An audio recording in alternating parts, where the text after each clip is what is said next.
The views and opinions of this program are those of the host, guests, and callers. There is substantial risk of loss in trading futures and options, which you should carefully consider prior to trading. For over 95 years, we've set the bar. Power, we restored it. Protection, we reinvented it. Record yields, we redefined it. If there's one thing we know at FS, it's that just because something hasn't been done, doesn't mean it can't be done. We're never satisfied unless we take your farming operation to the next level. Run your equipment at peak efficiency and bust the bins this season. Visit fssystem.com. Well, we saw a fairly quiet market trade on Tuesday. Not a whole lot going on. The bean market did its best to find a little bit of green on the screen and bean meal as well, along with soybeans, while corn was slightly lower. Wheat gave back pretty much all of Monday's gains that we saw. So what do we make of this very quiet, choppy market trade right now? We're going to do our best to dissect things. Joining us now, Brian Splitt with agmarket.net is with us. Brian, it's good to talk with you again. I hope you're doing well. Yeah, it is always good to be here, doing good. I turned 44 yesterday, so had a little birthday, grew a mustache because there's nothing my wife can do about it when it's my birthday.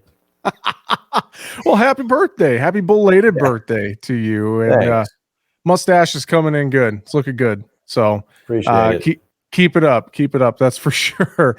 Well, you know, hey, I guess just with how quiet this market has been as of late, we got to find some things to try and occupy our time, don't we, Brian? Because there's not a whole lot going on right now in this grain trade. No, there's not. You think about corn and really the last 2 months, I think there's maybe just a handful of sessions where we have not at least touched 485. And if we didn't actually touch that price, we weren't far from it. So, you know, those that have sold straddles or strangles are pretty happy. You know, for those of you that don't know what that is, a straddle is when you sell a call and a put at the same strike price. So if you sold a December 480 call and a 480 put together and just over the last couple of months watched the time decay out of both sides of that, that's how that position works. A strangle is similar, but you're selling options that are out of the money a little bit on each side. So maybe that's a $5 call and a 470 put or something like that, collecting the combined premium. But in a directionless market like this, that's the type of trade that does perform well. But we're going to get another little dabble of information from the USDA here in a couple days, and maybe that'll give the market reason to get a little bit of a repricing event. But it's still kind of the same story. Even if we see the USDA lower yield, there's still demand on the balance sheet that I believe they will use to offset that production loss. And it's hard to really envision the balance sheet changing materially to the point where we need to go up a lot or down a lot right now. Well, and in the case of this corn market, you mentioned how it's just been so quiet, hanging around this 485 level. I know some folks are talking $5 D's corn again. That to me feels like that fun round number that is significant overhead resistance. So, I mean, you look at a chart, Brian, does $5 sit to you as an overhead target potentially here? What are you seeing that, you know, can we try and get back up to 5 in D's corn? Got very close to it recently. I think we traded 499. So there's definitely those that were waiting to sell up against that big round number, and we really could not get through it. There's been a little bit of chatter about a potential head and shoulder or an inverted head and shoulder pattern on the corn chart. Breaking through 490 would have been the breakout through the neckline of that. And that is what pushed us to that 499 high. We couldn't hold 490. We got back through it yesterday on the selling during the day session. I don't know that you really would say that pattern is invalid anymore. We're still kind of holding the uptrend from the lows. That came in today around the 20-day moving average, which is 482 3/4. So we saw some buying just in front of that. So at the very least, I'd like to see that uptrend remain intact into the report and hopefully through the report. If we can maintain that uptrend after the report numbers are released, then that would suggest it wasn't bearish and we at least saw buyers willing to continue to buy against that 480-ish area. If that head and shoulder pattern does meet its measured objective, that's up around the 512 area. The 100-day moving average is 511. So, that's kind of where some wish orders may want to be placed if you're hoping to get some kind of a short-term pop from these numbers. But again, I think you're going to have to see the USDA do a somewhat material yield reduction in order to really get the computers to want to blast through $5 and take it that next dime higher. On the soybean side, I know we got weekly export inspections Tuesday because of Columbus Day, Indigenous Peoples Day on Monday. Those inspections were pretty big, but export sales on beans remain well below a year ago. I know corn export sales haven't been great either. And then we got low water levels on the Mississippi River. So all of that has to kind of be taken into account, I think, as well, especially on that soybean side of the balance sheet here, Brian. Yeah, I mean, when you look at basis levels in Brazil, Sorriso, Mato Grosso, for example, we're multiple dollars, $2.50, I believe, currently below their board price. And so it's a problem when you are harvesting a fresh crop and you have new supply and you're still not competitive with Brazil, who harvested, 8 months ago. And so I think everybody's kind of waiting for that buying to kick in based on the strong seasonals that we have right now to make a low in beans. And overnight, we did kind of jab through that 1256 3/4 number that people have been watching. That was our August low. We made a low there last week. It looked like a nice double bottom. And I think we traded through that, maybe like a penny and a half in the night session just to recover and finish near the highs of the day. So that looks good. Undoubtedly, we probably ran some tight stops and knocked some of the weak longs out of the market on that move. But we really need to get back over the August lows. And I'm sorry, 1256 3/4 was our late June low that was made just before the quarterly stock and acreage report at the end of June. Our August low was 1282 1/4. And then we had a late August low of 84.5 that was made just a couple days before this most recent quarterly stocks report. So we need to get back over that 1280 area, and we need to close above it. And I think our next best shot of that is seeing the USDA lower yield enough to get our carry out below 200 million bushels. We know that our carry in from the old crop will grow a little bit because of what that quarterly stock report said.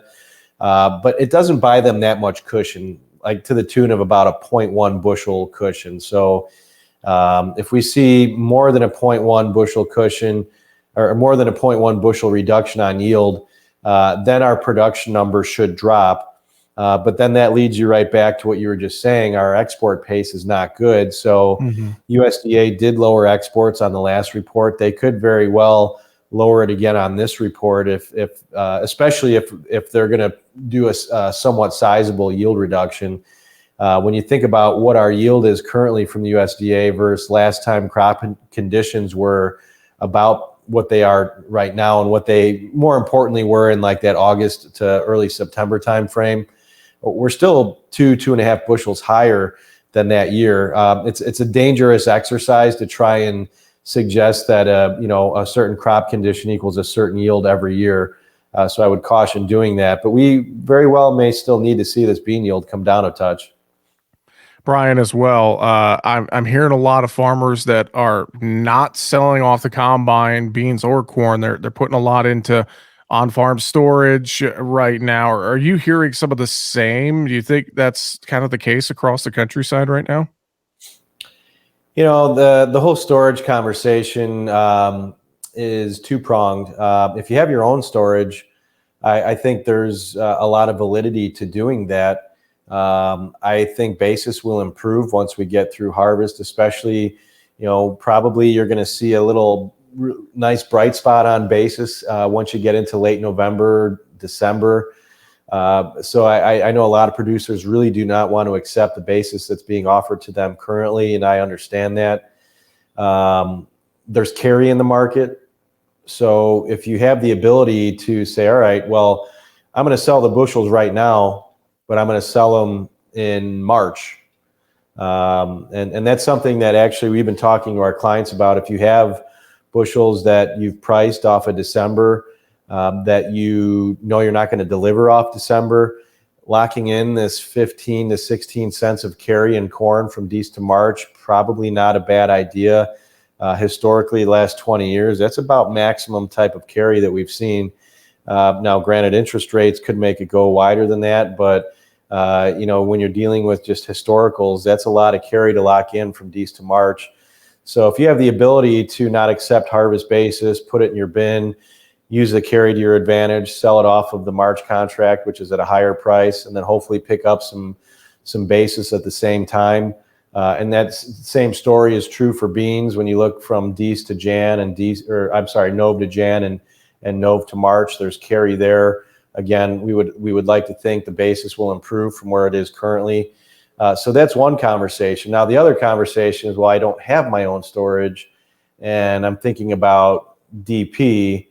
And, maybe I talked to an individual where it was going to be 24 cents to do DP till January 1st. So now, yes, all right, maybe your basis is going to improve, but does it improve by more than that 24 cents that you have to pay the elevator? And also, are you doing something on the other end to take advantage of the higher price down the road and the carry, or are you just going naked still and allowing yourself to still be at risk of the futures going down further? So those are two very different conversations of whether or not you have your own storage or whether you're paying commercial storage. We're having a conversation today with Brian Splitt from agmarket.net. Brian, a couple other things before we wrap it up today. I should ask, wheat, we gave back a lot of Monday's gains. Crude oils had a pretty precipitous fall. We put a little premium in Monday. Gold as well. A lot of the safe havens tied to the Hamas attacks on Israel. It seems like, though, we gave back some of that in crude and wheat, especially on Tuesday. So your thoughts on those markets and the impact of what we're seeing going on in the Middle East right now on the market trade? Yeah, I think there was definitely some excitement in the grains and thoughts that they would open higher than they did Sunday night after the events in the Middle East. Crude was the main beneficiary as far as the gain in futures. Just an inside day today in crude oil, so we did give some of the gains back, but nothing material. Still held yesterday's highs, held yesterday's lows. Wheat right now, I had a client say, well, that's been a heck of a yo-yo market. And my reply to him was, yeah, the yo-yo, that when the ball gets to the end of the string and you try to tug it back up and it just won't come up. It's just every little rally we get, they sell. And so DEES SRW, the soft red Chicago contract, every time it hits the 20-day moving average, they just step on it. So we really need to see something happen and get above some of these resistance levels in order to feel like the fund manager is going to reduce some of their shorts that they've accumulated. The problem with corn and wheat and beans, and we've seen the fund manager really reduce their bean length, and now the spec trader in the market is short beans for the first time since 2020, is this carry. So if you think like an index fund or a fund manager, the structure in the market right now is not conducive to a long position. And what I mean by that is if you are long December corn and you get to the point where you have to get out of that contract because it's going to expire, go in delivery, and you want to maintain a long position, now you have to buy the next contract and you're buying it at a higher price. That's true for corn. That's true for beans. That's true for wheat. The fund manager loves inverses. So when they can sell a contract and then buy the next contract at a cheaper price because the market's inverted, that's a great structure for them to maintain length. That's not where we're at right now. They're the opposite. So then the question begs, does the fund manager get out of these bean longs and go short? And I hope they do, because maybe that would be something that they need to cover shortly after they build that position because of South America. I think that's part of the seasonal of seeing beans make lows around this time of year. And when you look at Brazilian weather, you've got half the country right now is looking at potential, flooding type weather patterns. And the other half of the country is looking at a drought type of a pattern for the next 2 to 4 weeks. So I hope the fund manager gets short beans and builds a little bit of a position that they decide, gosh, we shouldn't be short. We want to go back to being long because of South American weather. And I think that would be something that could give us a little bit of a more meaningful rally. But and then maybe that's another reason, going back to the previous part of the conversation, why the producer just really isn't willing to sell out of the field right now, because basis is a tough pill to swallow. And seasonally, we should be putting in some lows and finding some upward mobility right now. Brian, we'll wrap it up on livestock. Mixed bag in cattle and hogs on Tuesday. I know some folks are calling for a top here in this cattle market, thinking it might be in potentially. As you look at charts here in the protein sector, I'll kind of leave this wide open for you. Anything that catches your eye that we need to watch for right now?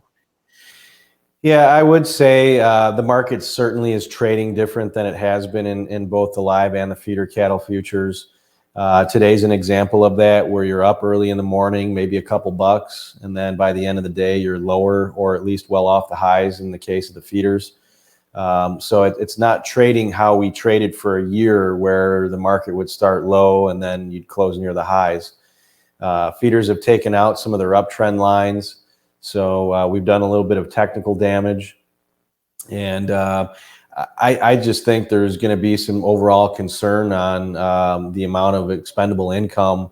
When you look at the health of the consumer in the United States, that is not a good picture right now. So the amount of credit card debt that we have, student loan debt's going to start being repaid.